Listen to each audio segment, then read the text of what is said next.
எல்லோருக்கும் வணக்கம். இன்றைக்கி நான் பாவக்காய் ரோஸ்ட் பண்ண போகிறேங்க. அது எப்படி செய்யலான்னு காட்டுறவாங்க. அதுக்கு என்னென்ன தேவையான பொருள் எல்லாம் காட்டுறவாங்க. பாவக்காய் நல்லா கழுவி எடுத்து வச்சுருக்குறேங்க. இப்போ கட் பண்ண போகிறேன். ஃபஸ்ட்டே கழுவிக்கணும். இந்த விதையோடு அப்படியே கட் பண்ணிக்கோங்க.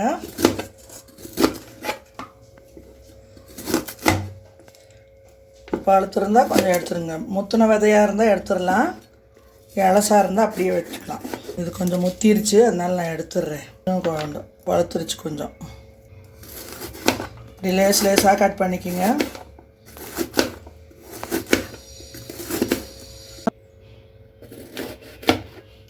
இது இலசாக இருக்குங்க, அப்படியே விதையை போட்டுக்கலாம். ஒரு காய் 4ஆக கட் பண்ணிக்கலாங்க. சின்ன சின்ன பீஸாக இருந்தால் தான் நல்லாயிருக்கும். இப்படி கட் பண்ணிக்கலாங்க. பாருங்கள், இந்த மாதிரி கட் பண்ணிக்கலாம்.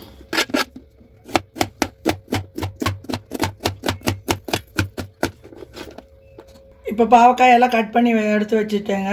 பாதி காய் ரோஸ்ட் பண்ணுறதுக்கு 1 ஸ்பூன் அவ்வளோ ஜிஞ்சர் கார்லிக் பேஸ்ட் எடுத்து வச்சுருக்கிறேன். மல்லிப்பொடி ஒரு 2 ஸ்பூன் போட்டுக்கலாங்க.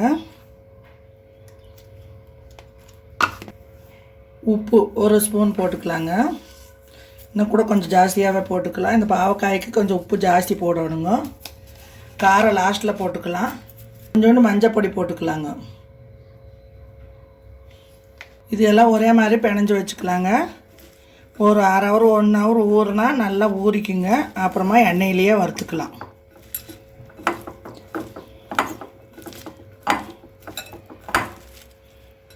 நல்லா ஒரே மாதிரி பெரட்டி விட்டுக்கலாங்க.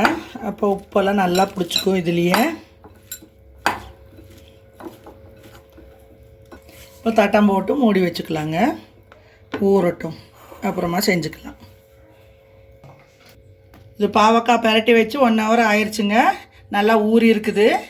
அதுக்கு தேவையான பொருள் எண்ணெய், பூண்டு ஒரு 50 கிராம் அளவு கட் பண்ணி வச்சுருக்கிறேன். ஒரு 2.5 ஸ்பூனு மிளகாத்தூளுங்க. இது லாஸ்ட்டில் போடணும். எப்படி செய்கிறதுன்னு காட்டுருவாங்க.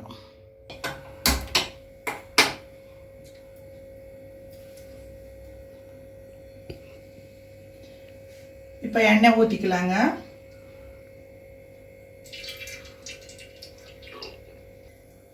இப்போ பூண்டு போட்டுக்கலாங்க. கட் பண்ணி வச்ச பூண்டு போட்டுக்கலாங்க. இப்போ இந்த பாவக்காய் இது எண்ணெயிலே போட்டுக்கலாங்க.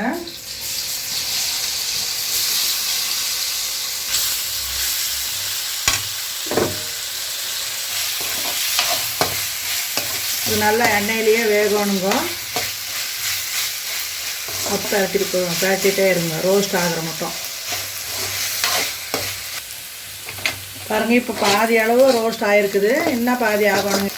அது மட்டும் வறுத்துட்டே இருக்கணும். மிளகாத்தூள் லாஸ்ட்டில் தானுங்க போடணும். இன்னும் பாதி வேகணுங்க. ஃபஸ்ட்டே போடக்கூடாதுங்க. அப்புறம் யாரும் இருக்க முடியாது வீட்டில்.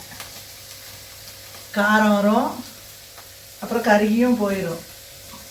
அதனால் லாஸ்ட்டில் இறக்கும்போது மிளகாத்தூள் போட்டுக்கோங்க. இன்னும் கொஞ்சம் நேரம் வேகுது. இப்போ பாருங்கள், 3/4 பாகம் ஆயிடுச்சு. இப்போ மிளகாத்தூள் போட போகிறேன் நான்.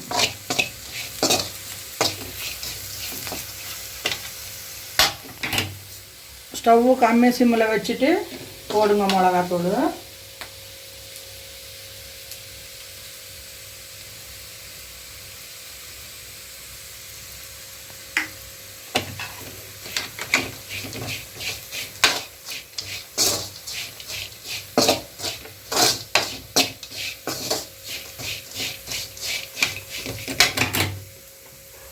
இப்போ கொஞ்சோண்டு தேங்காய் எண்ணெய் ஊற்றிக்கலாங்க. மணத்துக்கோசரம் நல்லாயிருக்கும், வயிற்றுக்கு நல்லதுங்க. இந்த பாவக்காய் ரொம்ப உடம்புக்கு நல்லதுங்க. வயிற்றில் அல்சர் மாதிரி இருந்தாலும் நல்லாயிருங்க. வாயில் புண்ணு அது மாதிரி இருந்தாலும் நல்லாகுங்க.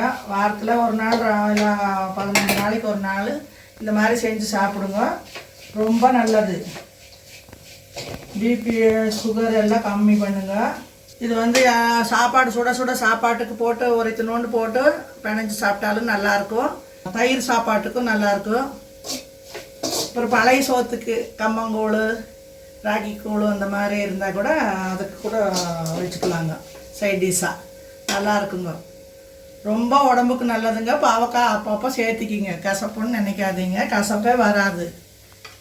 நீங்களும் ட்ரை பண்ணி பாருங்கள், இந்த மாதிரி நல்லாயிருக்கும்.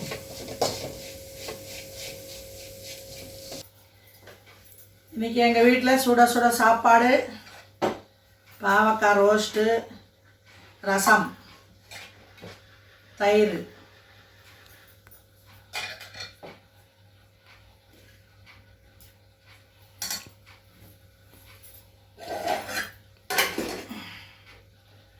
பாவக்காய் ரோஸ்ட்டு ரெடிங்க, வாங்க சாப்பிட்லாம்.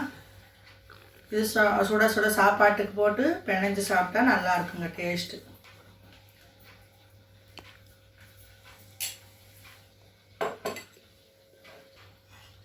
ரசம், தக்காளி ரசம்.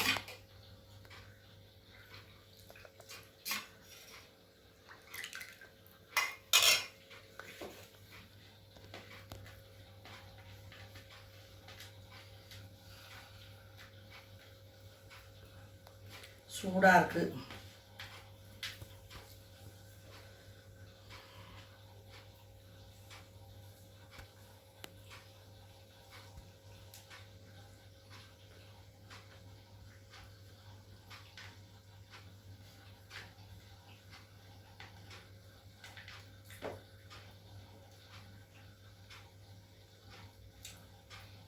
சூப்பராக இருக்குங்க. ஒரு இத்தினோண்டு இருந்தால் போதும், இந்த சாப்பாடு பூரா சாப்பிட்றலாங்க. இந்த தொண்டைக்கு நல்லா இருக்குங்க, அப்படியே ரொம்ப நல்லது. நீங்களும் ட்ரை பண்ணி பாருங்கள். இந்த வீடியோ பிடிச்சிருந்ததுன்னா லைக் பண்ணுங்க, ஷேர் பண்ணுங்க, சப்ஸ்கிரைப் பண்ணுங்க, பெல் பட்டனை அமுக்குங்க. வாங்க எல்லாம் சாப்பிட்லாம். தேங்க்ஸ். சொல்லி கொடுத்த மாதிரி இருக்குது.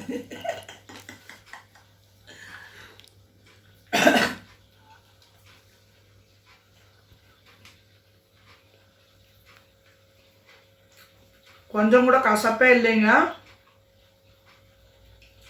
அந்த பூண்டெல்லாம் போட்டதுக்கு ரொம்ப நல்லது.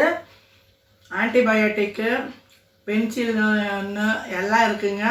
நீங்கள் இன்ஜெக்ஷனே போட வேண்டாம், இதே போதும். வாரத்தில் ஒரு நாள் செஞ்சு சாப்பிடுங்க.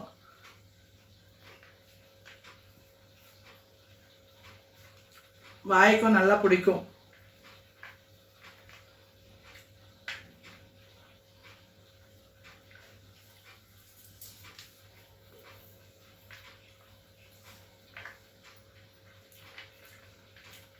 இதுலேயே மஞ்சத்தூள், பூண்டு, இஞ்சி பூண்டு பேஸ்ட்டு, கொத்தமல்லி பொடி எல்லாம் மருத்துவ உணவு தான்.